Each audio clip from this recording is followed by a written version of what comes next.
ইসলামী আন্দোলন বাংলাদেশ তার প্রতীক হলো হাত পাখা। বাঞ্ছারামপুর বিবাড়িয়া ৬ আসনের প্রার্থী আমাদের জাবেদ ভাই, তার নির্বাচনী জনসভায় আমরা উপস্থিত হতে পেরেছি। সবাই বলি আলহামদুলিল্লাহ।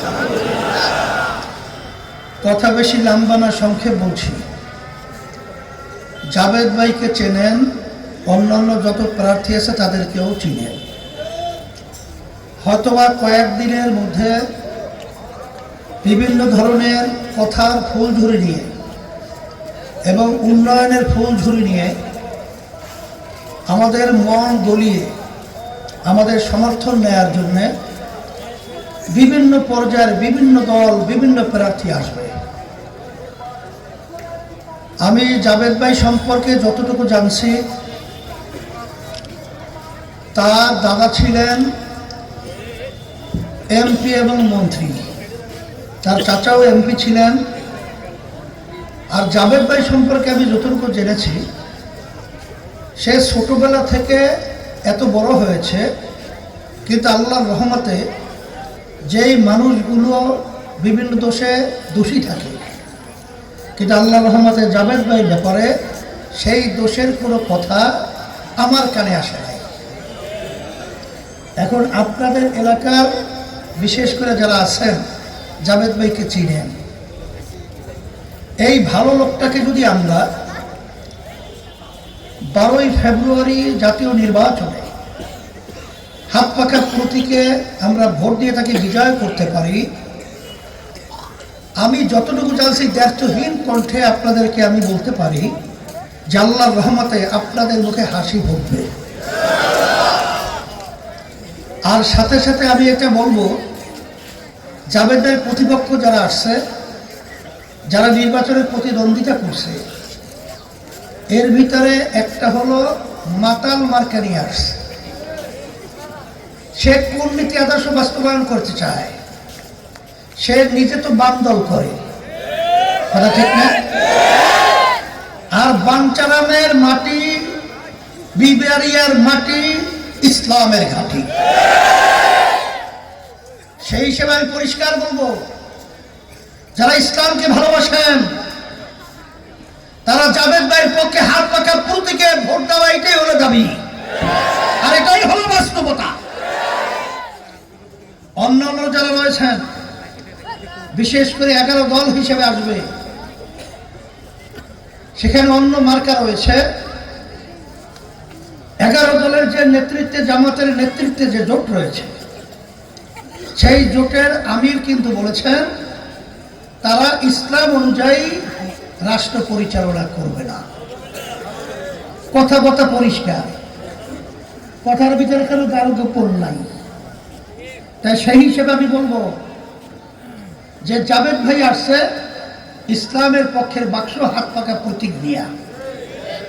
এখন অনেকে হয়তো বা মুসলমান হওয়ার পরে ইসলাম শুনলে ভয় পান, কিন্তু আমার ভাইদের কি বলবো, পর্দারে মা বোনদের কি বলবো, ইসলাম এমন এক নীতি আদর্শ, যেই আদর্শের কারণে বিজাতিরা পর্যন্ত তাদের দেশ ছেড়ে ইসলামী নীতি আদর্শের মধ্যে এসে বসবাস করেছিল।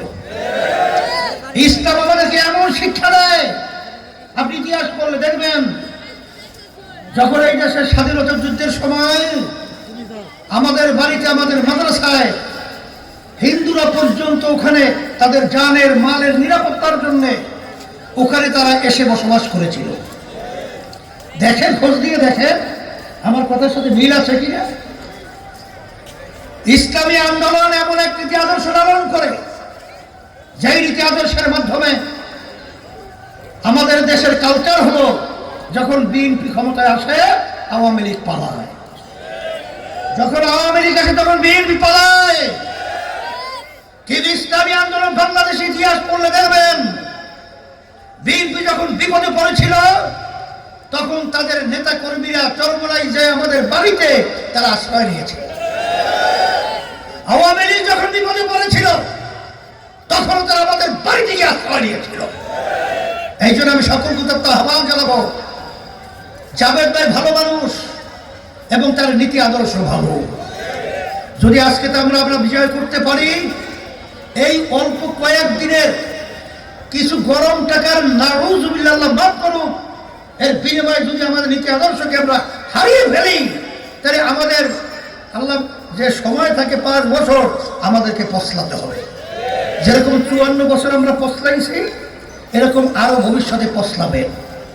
এই জন্য আমি সকল কথা আহ্বান জানাচ্ছি যে আমরা এই হাত পাকা শান্তির প্রতীক আমার জাভেদ ভাইয়ের হাতে উঠিয়ে দিয়ে আপনাদের কাছে আমি আমানত হিসাবে রেখে গেলাম। আল্লাহ রাব্বুল আলামিন যেন তাকে ইসলামের পক্ষে, মানবতার কল্যাণের পক্ষে, দেশের কল্যাণের পক্ষে আল্লাহ যেন বিজয় দান করেন। আর একটা কথা হলো যে নির্বাচন কিন্তু বেশি সময় নাই। এখন কিন্তু আমাদের রুটিন পরিবর্তন করে রাত্র নাই দিন নাই, আমরা সবাই বিজয় করার জন্যে, আমার ভাইদের কাছে, আমার মা বোনদের কাছে দাওয়াত পৌঁছাবার জন্যে, হাত পাকা প্রতীকে ভোট আনাবার জন্যে আমরা কে কে অবিরাম চেষ্টা করব। এরকম কে কে নিয়াত করতে পারি? আল্লাহু আকবার।